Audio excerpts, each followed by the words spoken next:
What's up, Vikings family? Welcome back.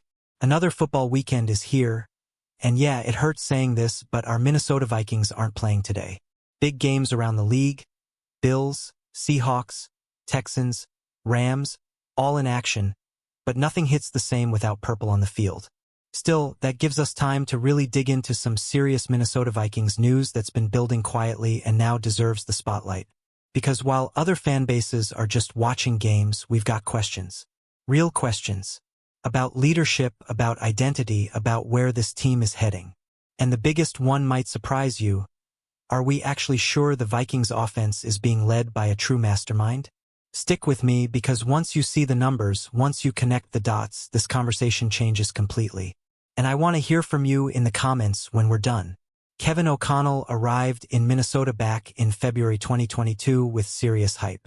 Super Bowl ring with the Rams, Sean McVay coaching tree, young offensive mind, the whole package. Nobody officially called him an offensive guru. But let's be honest, that label stuck fast. For seasons later, that reputation is still floating around NFL circles and Vikings Twitter like it's unquestioned fact. The idea is simple. The Vikings have an offensive savant calling plays, even when results don't always show it. But here's where things get uncomfortable. 4 years is not a small sample size. 4 years is enough data to stop leaning on narratives and start looking at reality.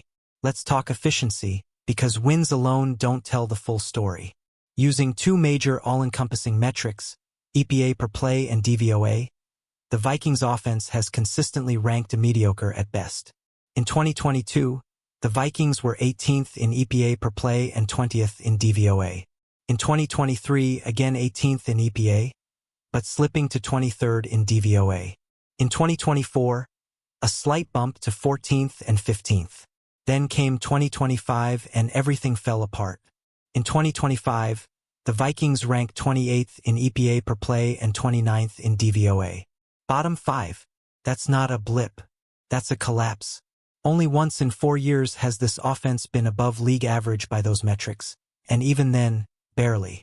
They've never cracked the top 13. Not once. For a supposed offensive guru, that's alarming. And here's the kicker. During that same stretch, the defense quietly became elite. In 2022, the defense was middle of the pack. In 2023, Brian Flores arrives and suddenly the unit jumps to 11th in DVOA. Then in 2024, boom, second in both EPA and DVOA. In 2025, still elite, third in both categories. So ask yourself this, Vikings fans.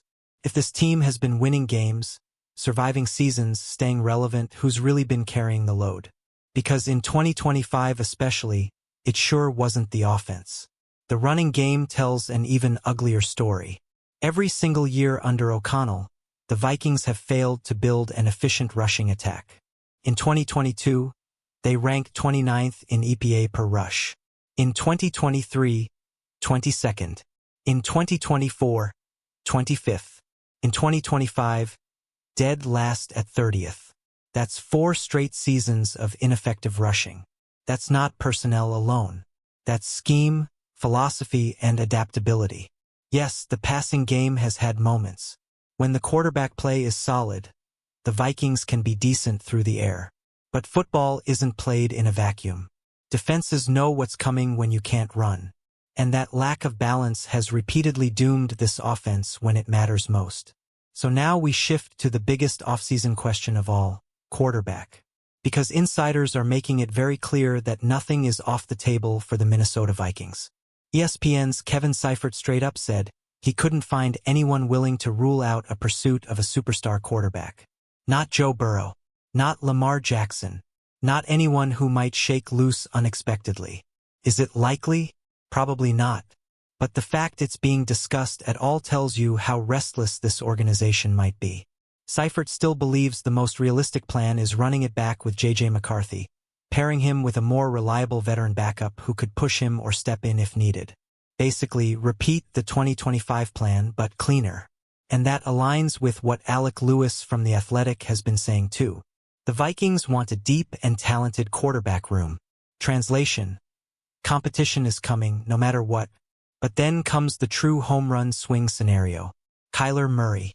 Multiple insiders, including Jeremy Fowler of ESPN, have floated the Vikings as a potential landing spot if the Cardinals decide to move him. Two-time Pro Bowler, still only 29, electric skill set. On paper, working with Kevin O'Connell sounds like a dream fit. But here's the twist. J.J. McCarthy has reportedly shown real improvement recently, and that complicates everything. So now the Vikings are at a crossroads. Develop the rookie, chase the star, or try to do both. And that's before we even get into the trade rumors elsewhere on the roster. Jordan Addison's future is suddenly under a microscope. After his latest off-field issues, trade proposals are popping up everywhere, including one sending him to Baltimore for a third-round pick. Is that realistic?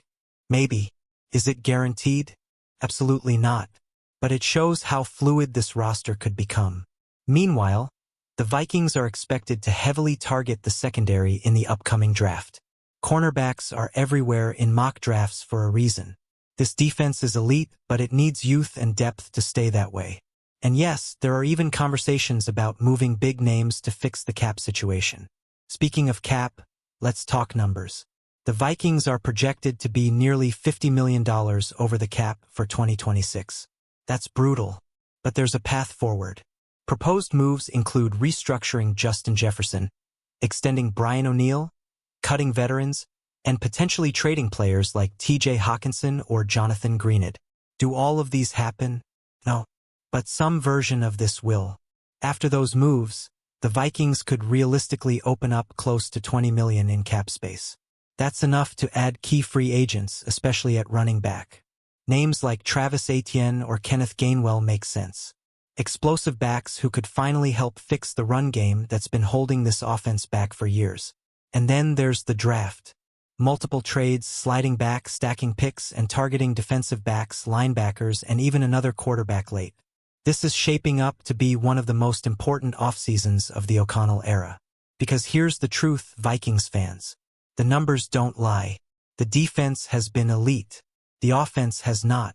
And eventually, accountability has to land somewhere. Does that mean Kevin O'Connell is a bad coach? No. Does it mean the offensive guru label should be questioned? Absolutely. And that's where I want your take. Do you still believe in O'Connell as the long-term answer on offense? Should the Vikings go all in on a superstar quarterback?